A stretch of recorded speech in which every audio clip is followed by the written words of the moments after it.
seeing, reading the papers. It's become over the top. The German doctor is neatly dressed, but his mission is less conventional. 38-year-old Klaus Wagner has become notorious as a stalker tracking the Princess of Wales. Diana, drug addict. Diana, I don't know. It depends, how people want to look at things, I suppose. Morals, just morals, nothing else. Diana. Lacking morals. Not lacking anything else, just only morals. Diana. Domine dirige nos. O Lord, guide us. Diana. What? Evil, darkness, violence.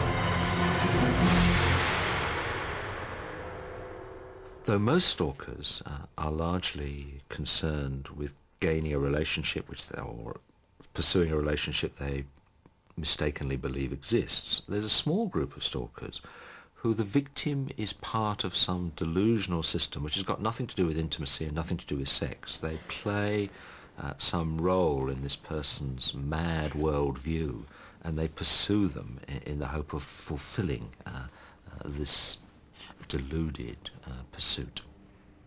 Oh dear. They didn't understand it, they think I'm mad.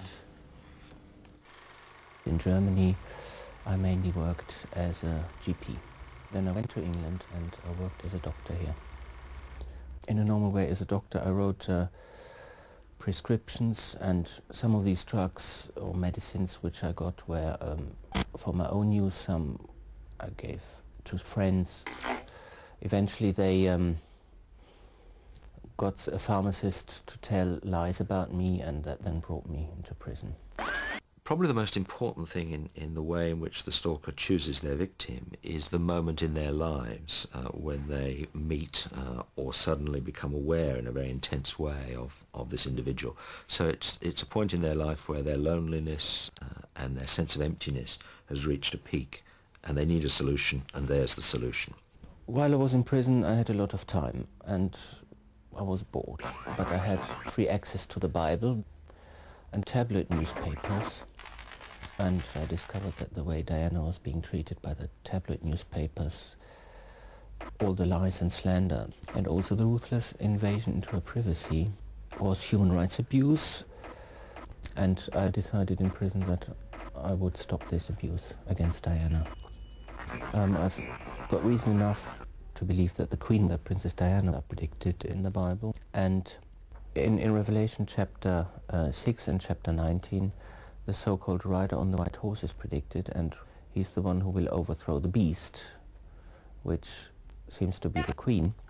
And we also know about him that he has got a robe dipped in blood. Now, when I worked as a surgeon, my robe was very often full of blood.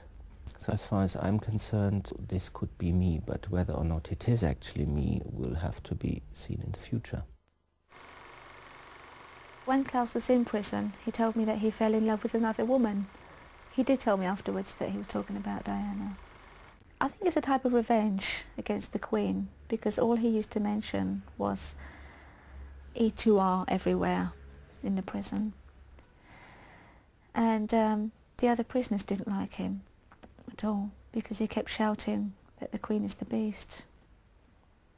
That's why I got his nose broken in the on the Sunday morning service. He said in church someone turned around and punched him in the nose because I had enough of it. I took a long time to actually find out that the Queen was the beast, and obviously I could never have done that if I wasn't in prison, because I was working on this problem perhaps for about 4 weeks until I came to a conclusion. Now, this image here is the so-called beast out of the sea described in Revelation chapter 13. A slim body like the body of a leopard, feet of a bear, and it's got the mouth of a lion.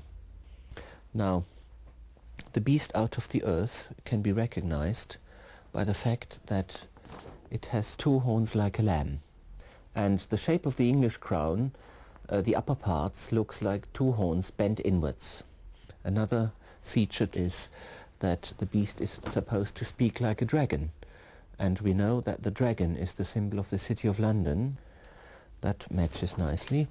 And the most important feature to recognize the beast is that the beast makes people wear the so-called mark of the beast either on their foreheads or on their right hands. And you find the name Elizabeth on British coins. So that matches nicely. Another thing that matches is that you can actually calculate e to r into 666 quite nicely and simply,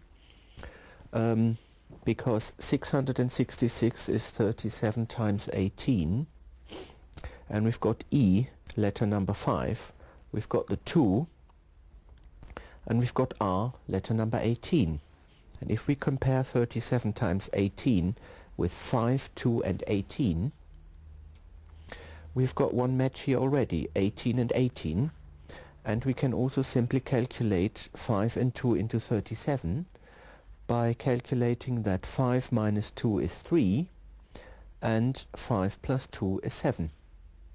And that way we can calculate e to r into 666. Yes. A delusion is not an opinion about the world. It's not a judgment about the world. It's absolute, incontrovertible, fixed knowledge about the world. Someone with a delusion knows. Anything you tell them clearly cannot change it, because you must be mistaken. They have the absolute and certain knowledge, which is a delusion. Diana. Body of a leopard, 2 horns like a lamb, speaks like a dragon. Mark of the beast, E to R, on policeman's forehead. Isn't it about time you gave all this up? Mouth of the lion. This is the mark of the beast, 37 times 8. Feet of a bear. Revelation chapter 13. Diana. Domine dirige You can see on every footballer's t-shirt 666. Disasters have been predicted to strike Britain. The Queen could just realize.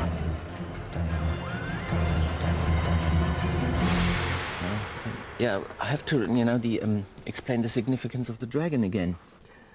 Klaus thinks none of this affects me, it's none of my business. But it does affect me, because I wouldn't have social workers coming to see if the children were okay.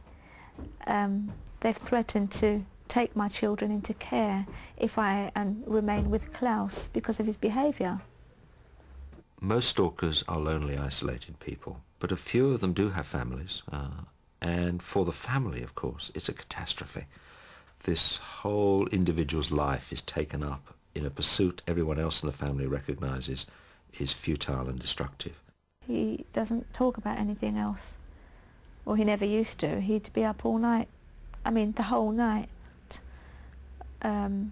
looking through papers he'd get from the recycling bins to see if there was anything about Diana. Well, it doesn't matter to her. She's not affected by all this.